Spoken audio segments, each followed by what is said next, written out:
আমার মা চাইতো আমি কাজ করি, কিন্তু বাবা আসলে চাইতো না। আমরা একটু খুবই কনজারভেটিভ ফ্যামিলি।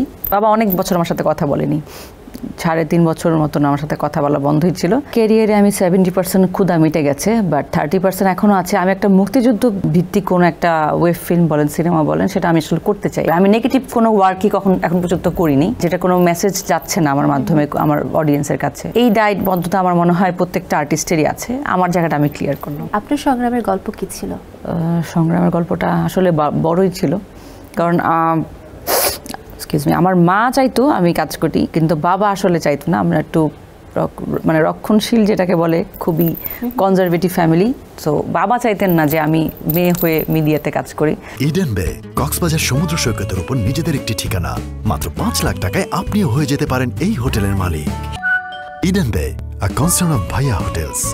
কারণ আমাদের অনেকেরই ধারণা আছে যে হয়তো বা এই জায়গাটা হয়তো একটু উচ্ছৃঙ্খল বা এখানে মেনটেন করে থাকাটা খুব টাফ। বাট বাবাকে যখন বাবা অনেক বছর আমার সাথে কথা বলেনি, 3.5 বছরের মতন আমার সাথে কথা বলা বন্ধই ছিল।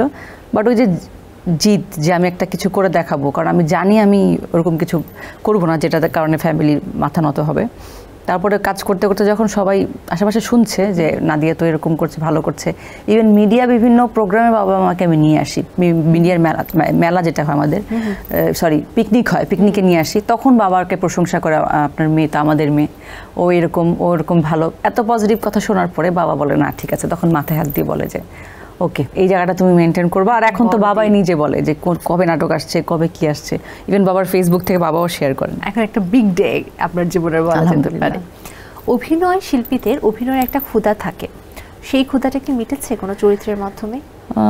আমার ক্যারিয়ারে আমি 70% ক্ষুধা মিটে গেছে, বাট 30% এখনও আছে। আমি একটা মুক্তিযুদ্ধ ভিত্তিক কোনো একটা ওয়েব ফিল্ম বলেন, সিনেমা বলেন, সেটা আমি আসলে করতে চাই। এইটার ক্ষুধা আমার এখন আছে। আচ্ছা, তো সেটাতেও আমরা সামনে আপনাকে পেতে যাচ্ছি। হ্যাঁ, যদি কোনো ডিরেক্টর আমাকে ভাবে এই চরিত্রটা আমি করতে পারবো, তাহলে আমি ওয়েলকাম। বর্তমানে আপনি আসলে যখন স্ক্রিপ্ট বাছাই করছেন, কোন বিষয়ে বেশি গুরুত্ব দিচ্ছেন? স্ক্রিপ্টে, নাকি নাটকের নামে, না আর্টিস্টের, না মানে, কোনটাতে আসলে? স্ক্রিপ্ট। কারণ হচ্ছে আমি মনে করি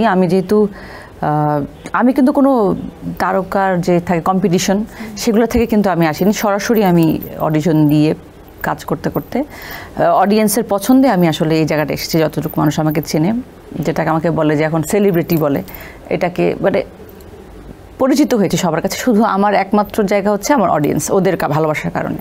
তো আমি মনে করি আমার একদম দায়িত্বই হচ্ছে তাদের জন্য কিছু করা। কারণ আমি এমন কিছু করব যে আমি ওদের আইকন হিসেবে আছি, ওদের মধ্যে একটা নেগেটিভ ইম্প্যাক্ট পড়বে। আমি নেগেটিভ কোনো ওয়ার্কই এখন পর্যন্ত করিনি।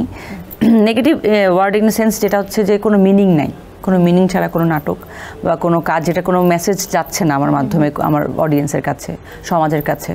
এই দায়বদ্ধতা আমার মনে হয় প্রত্যেকটা আর্টিস্টেরই আছে। আমার জায়গাটা আমি ক্লিয়ার করলাম। আপনি বলছেন আপনার বাবা বলেছিল যে মিডিয়ার ব্যাপারটাকে আসলে অনেকে ভালোভাবে নেয় না, এবং সত্যি এটা আমরা দেখেছি বাইরের মানুষ মিডিয়া নারীতে ভালো চোখে দেখে না। এটার কারণ কি মনে হয় আপনার কাছে?